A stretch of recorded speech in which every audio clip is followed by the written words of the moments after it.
मुलींना पिरियड्स का येतात?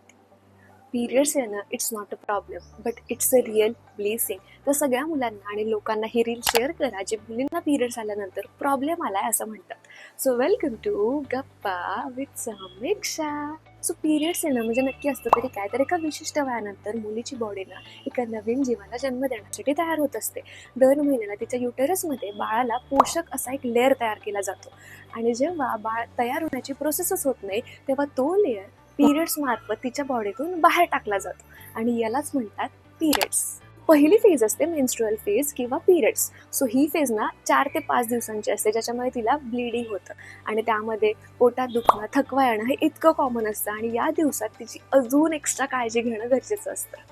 सो दुसरी असते ती फॉलिक्युलर फेज. यामध्ये काय असतं ना की मुलींचे ओव्हरीज एग रिलीज करण्यासाठी प्रिपेअर होत असतात आणि इस्ट्रोजनची लेवल हळूहळू वाढत जाते, त्यामुळे त्यांचे मूड सुद्धा छान होतो, त्या आनंदी राहायला लागतात, त्यांची स्किन सुद्धा छान होते.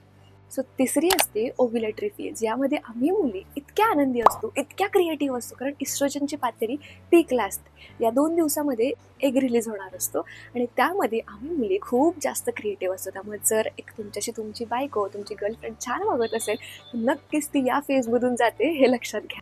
सो चौथी असते ल्युटियल फेज. याच्यामध्ये काय होतं ना की इस्ट्रोजनची पातळी हळूहळू कमी व्हायला लागते, तेव्हा आमच्या मुलींची खूप चिडचिड होते, आम्ही विनाकारण रागवतो. तुमची सुद्धा तुमच्या गर्लफ्रेंडसोबत भांडणं होत असतील ना, तर लक्षात घ्या ती तिच्या ल्युटियल फेजमध्ये असेल आणि आमची स्किन सुद्धा खराब होते, जशी आता मला पिंपल्स आलेत. सो ही ल्युटियल फेज संपली की तिला लगेच पिरियड्स येतात.